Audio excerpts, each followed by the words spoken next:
Bismillahirrahmanirrahim. Assalamualaikum warahmatullahi wabarakatuh. Waalaikumsalam warahmatullahi wabarakatuh.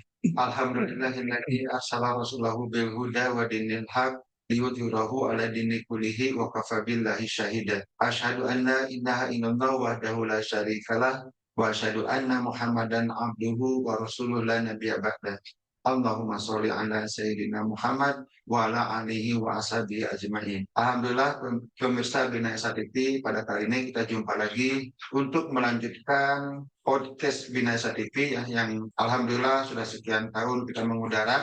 Dan pada kali ini seperti biasa kita akan belajar pada guru kita yaitu Pak Profesor Samsuri yang akan membawakan sebuah materi yang merupakan inti kehidupan kita, yang merupakan alasan kita diciptakan, yaitu untuk beribadah.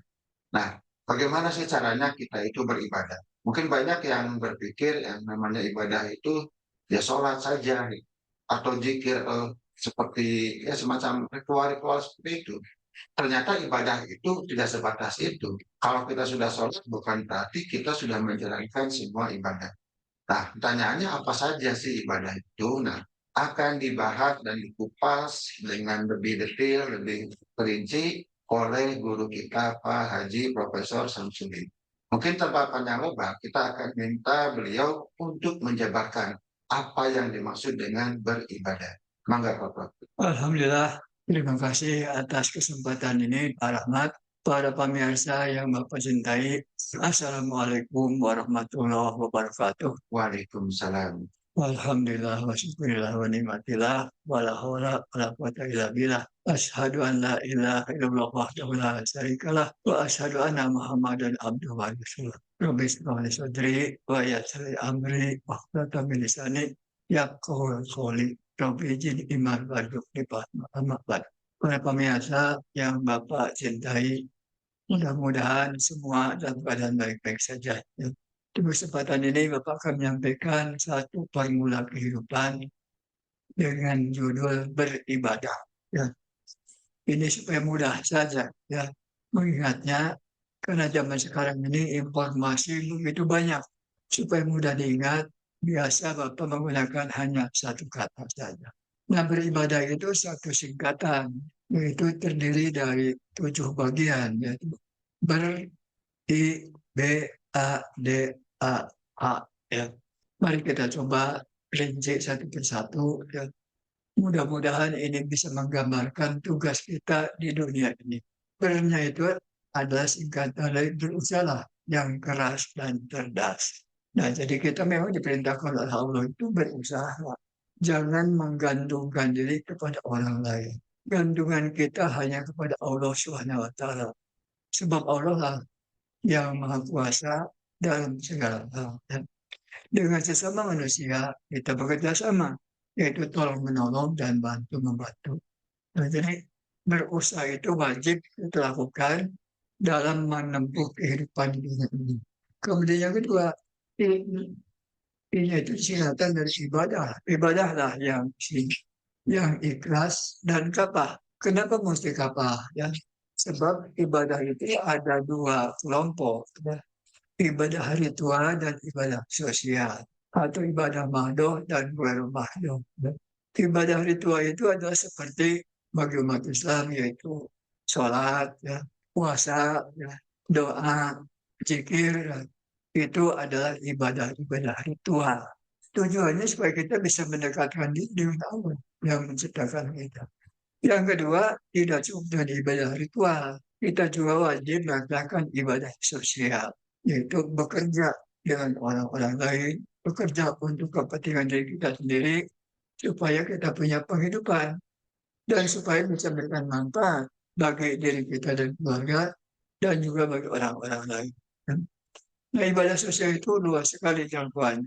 Kita bekerja itu ibadah sosial, menempuh ilmu itu ibadah sosial, berorganisasi itu ibadah sosial, menjadi politisi itu ibadah sosial, dan banyak ragamnya. Ya. Kemudian yang selanjutnya, ya, yaitu B. B itu kita itu oleh Allah itu diberikan kemampuan yang sangat besar, yaitu kemampuan berpikir. Nah, berpikir itu ada yang berpikir positif dan berpikir negatif. kita hendaknya mengutamakan berpikir yang positif, yang optimis, ya. Menunjukkan bahwa kita itu punya kepercayaan pada diri sendiri. Kalau kita berpikir positif, kita akan mendapatkan hal-hal yang positif. Kalau berpikir negatif, kita akan memperoleh yang negatif, yaitu yang merugikan kita sendiri. Kemudian yang keempat, A-nya. A itu singkat dari amalan solehan. Kewajiban orang itu adalah melakukan amal-amal yang soleh, amal-amal yang baik. Yang baik itulah yang bermanfaat bagi diri kita dan juga bermanfaat bagi orang lain. Lalu mengatakan sebaik-baik manusia adalah orang yang paling besar manfaatnya bagi orang lain. Mari kita berusaha di dunia ini supaya bisa memberikan manfaat sebesar-besarnya bagi orang lain. Itulah tentang amalan solehah. Kemudian yang kelima yaitu doa dan mendoakan. Nah, doa itu bagian daripada ibadah kita. Nah, kita harus menyadari manusia itu bagaimanapun hebatnya kemampuannya itu terbatas. Yang tidak terbatas itu Allah. Maka manusia itu wajib berdoa mohon pertolongan kepada Allah. Jadi mohon pertolongan Allah itu wajib. Ya. Tapi kalau dengan sesama manusia itu adalah tolong menolong, bantu membantu. Itu wajib. Ya. Sebagai manusia sosial, kita bantu membantu dengan orang-orang lain. Tapi doa itu hanya kita sampaikan kepada Allah saja.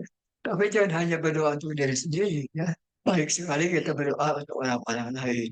Siapa itu? Ya, terutama ayah dan bunda kita. Ya. Beliaulah berdoa yang membesar kita. Ya.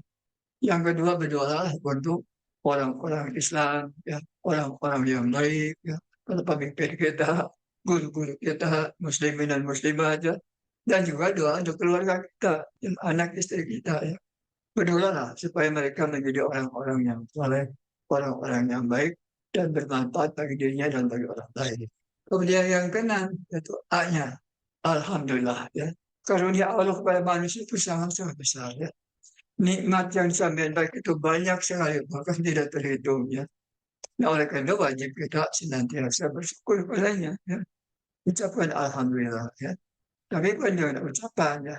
Alhamdulillahnya dengan lanjutan, dengan tindakan-tindakan yang bermanfaat bagi diri kita dan bagi orang lain. Kadang-kadang manusia bayangkan aja ya, satu bagian saja dari organ kita sakit, misalnya gigi, Rahmat, ya, begitu menderita. Tapi ketika gigi itu memang bisa berfungsi dengan baik, rasanya kita tidak pernah bersyukur kita punya gigi. Ya. Kalau gigi kita sudah sakit, baru tahu ya betapa besarnya gigi kita. Makanan kalau tabat palikunya pasti tidak enak. Ya. Yang keras sedikit kalau gigi kita tidak baik, tentunya tidak bisa kita makan. Nah, jadi kita harus banyak bersyukur. Dari karunia Allah yang diberikan pada kita itu sangat-sangat banyak. Ya. Oleh karena itu kita wajib banyak bersyukur kepadanya. Dan yang terakhir yaitu hak ya husnuzon. Dan kita harus berprasangka baik kepada orang lain. Jangan berprasangka jahat. Sebelum berprasangka baik maka kita bisa banyak komunikasi dengan mereka. Kalau belum apa-apa kita bersodon ya menganggap mereka itu orang jahat. Nanti tidak ada komunikasi. Pada yang namanya rezeki itu betul dari Allah. Ya. Tapi lahirnya dari bersama kita. Kita menjadi manajer, ya. Kita sukses dalam usaha. Itu karena kita dibantu oleh para karyawan kita. Demikian para pedagang. Ya. Membuat produksi tertentu. Ya. Kita akan punya produksi banyak bagi dibantu oleh karyawan kita. Ya. Kemudian produk kita dibeli oleh masyarakat banyak. Ya. Jadi semua tergantung kepada orang-orang lain. Dan oleh karena itu, ya kita itu harus berprasangka baik kepada orang-orang lain. Dengan secara besar, Rahmat dan para pemirsa, ya, formula yang Bapak sampaikan pada hari ini tentang wajib kita berusaha dan beribadah. Baiklah Bapak Sof, Pak Prof, alhamdulillah pemirsa kita sudah mendapatkan sebuah nasihat, merupakan formula kehidupan yaitu beribadah. Mari kita akan gali lebih dalam dan kita akan ngobrol, akan diskusi dan banyak bertanya kepada beliau satu persatu. Kita pahami apa yang dimaksud dengan beribadah itu. Mungkin kita masuk ke poin yang pertama, yaitu berusaha keras dan cerdas. Ya tadi Pak Prof mengatakan ya bahwa di bagian dari berusaha itu adalah salah satu bagian dari ibadah. Nah, sini beliau yang Prof mengatakan berusaha itu harus keras dan cerdas. Ya, pertanyaan saya ini cukup menelitik Mas Prof. Kalau ada orang yang usahanya malas-malasan atau tidak cerdas, artinya tidak dengan ilmu, tidak dengan skill, berarti ibadahnya nggak optimal ya, Pak? Iya, betul. Ya. Jadi yang berusaha itu harus keras, ya, menggunakan potensi kita sebesar-besarnya. Allah telah memberikan pada kita itu potensi yang sangat besar, ya. Potensi fisik dan potensi mental. Ya. Fisik kita, badan sekujur kita dengan panca inderanya harus digunakan dengan sebaik-baiknya. Jadi kalau kerja itu, kalau misalnya waktu, yang jalannya 1-2 jam ya. Nah, standar di Indonesia itu katanya minimal 8 jam satu hari ya. Kalau kita mampu lebih daripada itu, bagus sekali. Ya. Cuma yang 8 jam itu harus betul-betul untuk bekerja. Nah, jangan hanya jamnya saja 8 jam ya. Tapi kita banyak nganggurnya ya. Itu tidak menunjukkan kita bekerja keras. Yang kedua, kerja juga harus pakai ilmu, pakai keterampilan ya. Sebab apabila kerja kita hanya menggunakan fisik saja, itu hasilnya tidak akan besar. Oke, berarti Pak Prof, supaya kita bisa berusaha keras dan bisa berusaha cerdas, kita itu penting untuk meningkatkan kemampuan kita, baik secara fisik maupun secara pikiran. Begitu ya, Pak? Mental ya. Ya secara fisik juga ya memang kita harus gunakan yang sebaik-baiknya. Oleh karena itu badan kita juga harus sehat. Sebab kalau badan kita itu tidak sehat, lemah, tentu saja kita tidak bisa bekerja keras. Ya. Supaya sehat ya harus ada olahraga, makanannya harus sehat, lingkungan harus baik. Ya. Yaitu bagian daripada ikhtiar kemanusiaan. Jadi memang manusia ditakdirkan bukan untuk diam, tapi untuk bekerja, untuk maju dan untuk melangkah. Ya. Yang kedua yaitu tadi mental. Mental digunakan.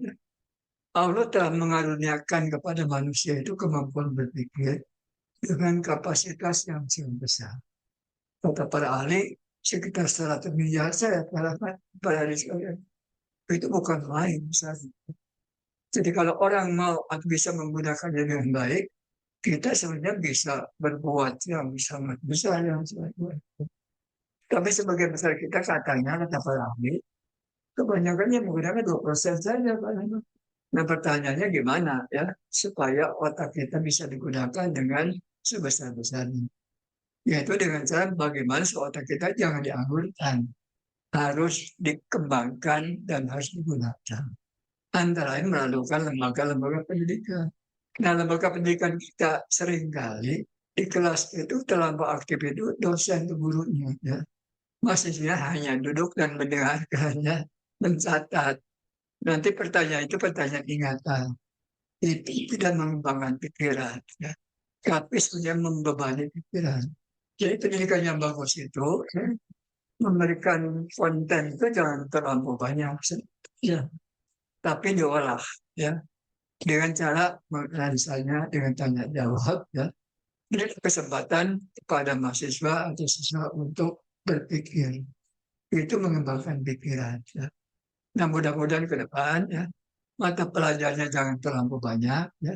Sedikit tapi dipelajari secara mendalam dan digunakan interaksi yang baik antara pendidik dengan yang dididik, antara dosen dan mahasiswa, itu antara pendidik dan muridnya. Jadi kemampuan menganalisa, kemampuan berpikir itu sebenarnya lebih penting ya dibanding hanya sekedar mengetahui. Betul ya.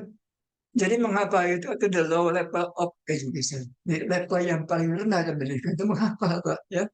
Siapa yang namanya menghafal tidak lama. Tapi apabila kita dipompa ya, atau digembleng untuk berpikir, itu otak kita itu akan berkembang. Nanti kita terbiasa dalam menghadapi masalah itu bukan menjauhi masalah ya, tapi berusaha mencari solusi supaya masalah itu terpecahkan. Nah itu pasti bisa ya, asal manusia mau menggunakan otaknya secara optimal. Kayaknya dalam Islam itu tafakur itu salah satu bentuk ibadah. Cara bedanya ada. Kita masuk ke yang kedua. Saya tertarik dengan kafah. Di Quran surat Al-Baqarah juga kita dijelaskan harus udhulu fisilmi kafah. Masuk ke dalam Islam itu secara kafah. Pertanyaannya adalah banyak orang kan yang menganggap ibadah itu hanya di masjid saja. Yang namanya kafah itu berarti kita itu harus ibadah di mana saja ya Pak? Iya. baik kita di tempat kerja, di tempat keluarga. Kalau kita sebagai pejabat harus ibadah di tempat sebagai pejabat, sebagai politikus, sebagai guru, sebagai dosen dan sebagainya. Begitu. Iya, betul. Kan ibadah itu intinya itu adalah taat melaksanakan perintah Allah. Allah tidak hanya memerintahkan berdoa dan berzikir ya, tapi juga adalah bekerja, berusaha, ya, beramalan solihan. Ya. Oleh karena itu ibadah yang kafah itu atau yang lengkap apabila dua macam ibadah dilakukan secara seimbang, yaitu ibadah mahdoh atau ibadah ritual, yaitu zikir, doa, puasa, sholat, ya, dan juga ibadah yang bersifat sosial, ya, itu kerja keras, kemudian berpikir, berusaha, ya, sekolah, ya, kemudian bersosialisasi dengan orang lain, menjadi politisi, itu adalah ibadah-ibadah sosial. Itu wajib kita lakukan.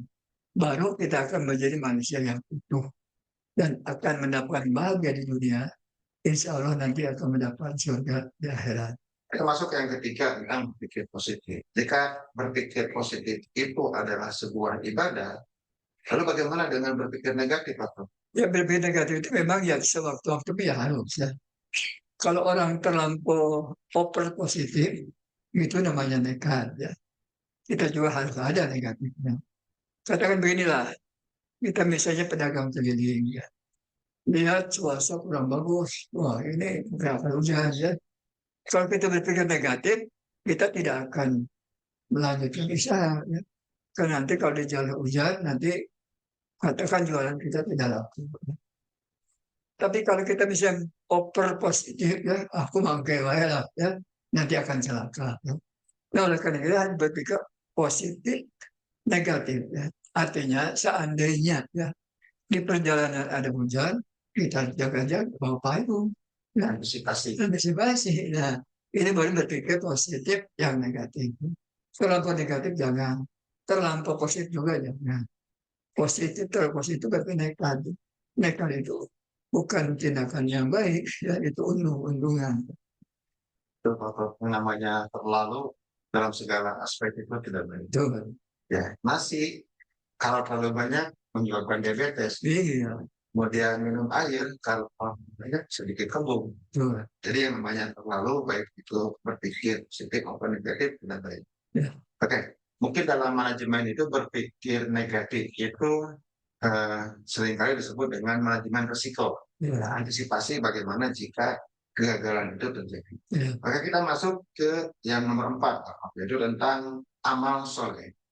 Nah, mungkin amal soleh ini begitu terdengar akrab di telinga masyarakat, tapi masih banyak yang belum paham benar-benar apa sih yang disebut dengan amal soleh itu, Pak. Amal itu amal yang benar dan amal yang baik. Ya. Benar secara keilmuan, ya. Benar secara hukum atau undang-undang, ya. Baik juga secara agama atau hukum agama. Nah, amal yang baik itu adalah amal yang ada manfaatnya.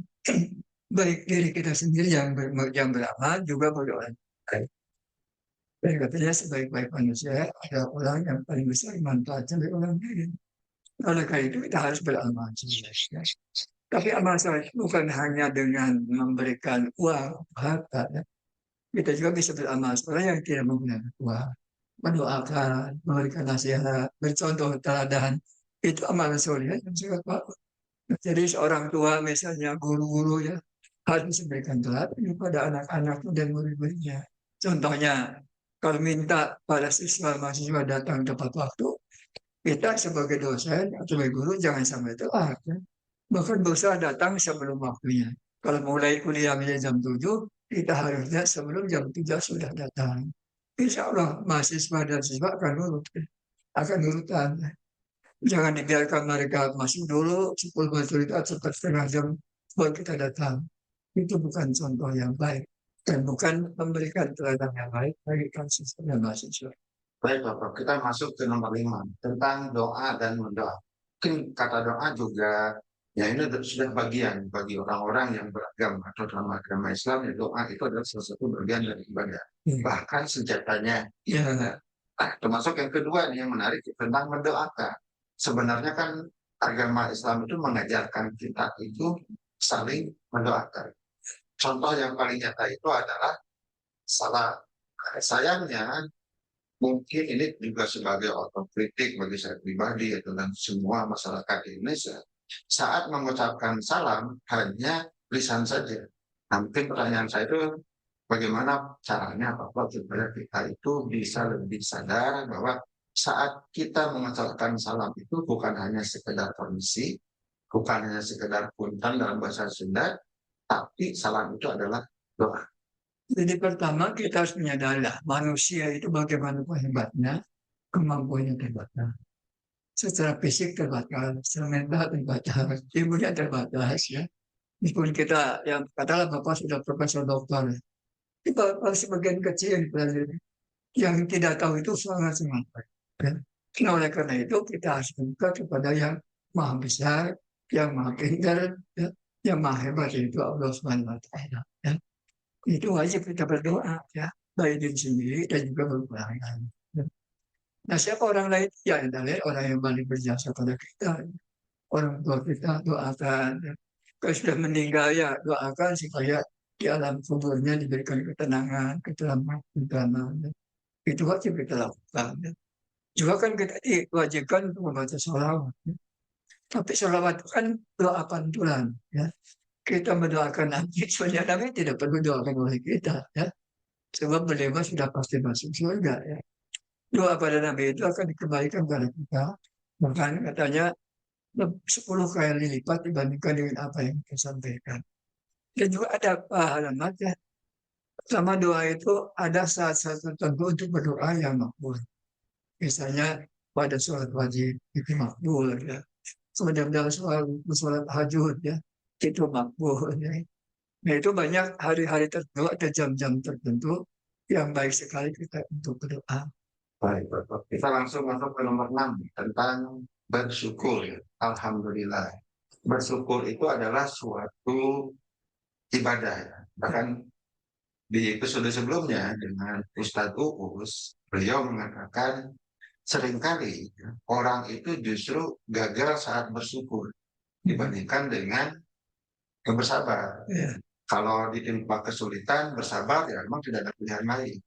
Tapi di saat kita sedang mendapatkan nikmat, seringkali kita lupa bersyukur. Ya banyak bersyukur. Bahkan para sahabat saat Rasulullah mengatakan seperti itu, mengiyakan. Kami juga sering gitu ya Rasulullah. Jadi bersyukur itu bukan hal yang mudah dengan Pak Prof. Bagaimana sih caranya? Ya, saya minta nasihat kepada Pak Prof supaya kita itu senantiasa menjadi orang yang suka bersyukur. Ya. Jadi kan bersyukur itu rasa terima kasih ya. Karena kita diberikan sesuatu ya. Terutama oleh Allah ya. Diberikan badan sekujur dengan 5 panca inderanya. Bisa berikan kemampuan berpikir ya. Berikan misalnya ya sarana untuk hidup ya. Oleh Allah sediakan misalnya tanah tempat kita bertanam ya. Sediakan matahari yang menerangi kita ya. Pada malam hari bulan dan bintang ya. Itu semua karena Allah tanpa kita minta ya. Dan kita berterima kasih kepada Allah ya. Juga dalam kehidupan ini ya. Kita tidak bisa hidup sendiri ya. Hidup kita bisa berbahagia karena bantuan orang lain. Kita makan misalnya setiap hari ya, makan beras atau nasi ya. Itu bukan kita tanam, pada petani yang menanam. Demikian juga kita bisa berpakaian bagus ya. Bukan buatan kita, itu buatan orang lain. Ya. Oleh karena itu, oleh kita harus banyak bersyukur, berterima kasih pada Allah yang telah menciptakan kita dan teman-teman kita. Juga berterima kasih pada orang-orang lain yang telah bekerja keras ya, untuk memenuhi kebutuhan kita. Memang sebaik-baik manusia katanya orang yang paling besar manfaatnya orang lain. Oleh karena itu kita wajib bekerja ya. Jadi rezeki yang terbaik itu adalah rezeki hasil kerja kita, hasil keringat kita. Bukan karena diberikan oleh orang lain. Nah yang memberikan tanpa sadar yaitu Allah. Ya. Tanpa diminta, kita berikan peralatan yang lengkap. Panca indera kita, mata kita, hati kita, nurani kita. Ya. Itu diberikan tanpa kita minta. Nah, oleh karena itu kita banyak bersyukur dan berterima kasih pada Allah. Tapi seringkali kita itu lupa. Nah, oleh karena itu biasanya Allah itu memberikan ujian. Ya. Dengan diberikan musibah, diberikan sakit, dan sebagainya. Ya. Nah, itu sebenarnya untuk mengingatkan kita. Jadi Allah itu cara memberikan peringatan itu macam-macam. Ada yang diberikan, katakan rezeki yang melimpah, ya, yang berlebih-lebihan. Ya. Tak ada kalanya kita dibuat rezeki kita sangat kecil, ya, ya sangat menderita. Itu supaya kita itu menyadari ya, bahwa kita itu sebagai manusia itu terbatas kemampuannya. Ikutinnya kesadaran. Nah, harus sadar. Yang nomor 3 udah tentang husnuzon. Baik sangka tadi Bapak mengatakan ini kaitannya dengan berbaik sangka kepada orang lain. Ya. Iya, Tanyaannya seringkali kita itu melihat orang lain itu melakukan sesuatu yang tidak kita suka. Bahkan berkaitan dengan kita, misalnya berbicara yang membuat hati kita itu tidak enak. Apakah kita perlu tetap berhusnuzon kepada orang yang itu? nah jadi yang harus kita pikirkan itu adalah kebahagiaan kita, Pak, ya. Kalau kita misalnya bersifat seudon pada orang lain, ya, kan biasanya seudon itu kan yang tanpa sebab, ya. Ya. Tapi kalau misalnya ada sebabnya itu bukan seudon, ya. Dan kita misalnya marah pada orang yang tidak sealiran dengan kita. Kita marah pada orang yang mencelakakan kita, ya, merugikan kita, itu boleh-boleh saja. Tapi dibatasi. Tapi kadang-kadang kita itu bersudut pada orang yang sebenarnya tidak berbuat apa-apa sama kita. Ya, itu kan merugikan diri kita sendiri. Ya. Tapi meskipun dia telah berbuat dolim sama kita, ya lebih baik kita evaluasi diri. Jangan-jangan benar dia itulah. Kenapa dia itu marah sama kita? Ya. Kita telah berbuat salah. Ya. So, kadang-kadang manusia itu merasa benar sendiri. Ya. Benar sendiri, ya. Kemudian yang paling tahu itu ada musuh kita. Ya, sebenarnya di dunia ini, Pak, musuh kita itu paling berjasa sama kita. Setiap dia akan bertahuan apabila kita bersalah. Teman dekat itu kadang-kadang itu tidak baik, membiarkan kita berbuat salah. Ya. Nah itu sebenarnya ya lebih tidak baik dibandingkan musuh kita yang berani mengatakan kekurangan kita. Sehingga kita bisa mengadakan evaluasi dia atau perbaikan dia. Baik, Bapak, kita sudah membahas ini semuanya dari nomor 1 sampai nomor 7. Mungkin kita sudah saatnya bagaimana merangkumkan atau memberikan kesimpulan bagi para pemirsa agar bisa memetik, ya, bisa mendapat pemahaman yang baik tentang formula hidup beribadah ini. Mangga, Bapak. Baiklah para pemirsa sekalian yang Bapak cintai, ya. Memang tugas hidup kita itu adalah untuk ibadah. Ya. Ibadah itu artinya melaksanakan perintah Allah sepenuhnya dan tidak melaksanakan apa yang dilarang. Ya. Dalam hal ini, beribadah itu Bapak buat sebagai formula supaya mudah mengingatnya. Ya. Sebab dewasa ini ilmu atau informasi itu begitu banyak. Ya. Karena begitu banyak, ya kadang-kadang kita itu ya jadi lupa. Ya. Nah, supaya kita lebih mudah mengingatnya, ya, maka Bapak buat dalam sebuah formula. Ya. Jadi hidup itu adalah untuk beribadah. Ya. Bernya itu berusaha keras dan cerdas. Kita wajib berusaha, ya. Tidak boleh diam saja. Ya. Yang kedua, ibadah itu harus ikhlas dan harus kapah. Ya. Jadi melaksanakan perintah Allah itu harus ikhlas. Ya. Jangan hanya mengharapkan sesuatu balasan dari orang lain. Ya. Dan yang kedua, harus kapah. Jadi ibadah kita itu harus kapah antara ibadah ritual dengan ibadah sosial itu secara seimbang. Ya. Nah, baru kita akan melakukan ibadah yang lebih luas. Ya. Dan yang ketiga, kita oleh Allah diberikan kemampuan berpikir untuk bisa memecahkan masalah-masalah yang dihadapi, supaya kita bisa mengembangkan ilmu kita. Ya. Itu dengan cara berpikir. Tapi berpikir itu ada yang positif, ada yang negatif. Berpikir positif itu adalah berpikir yang optimis. Ya.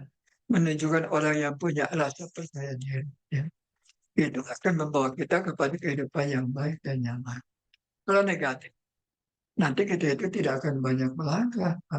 Juga para pemirsa, itu merugikan diri kita sendiri. Dan juga merugikan orang lain. Ya. Kemudian yang selanjutnya, itu amalan solehan. Ya, kewajiban itu beramal soleh. Ya. Berbuat baik. Ya. Baik secara keilmuan, baik secara hukum negara, juga baik secara hukum agama. Ya.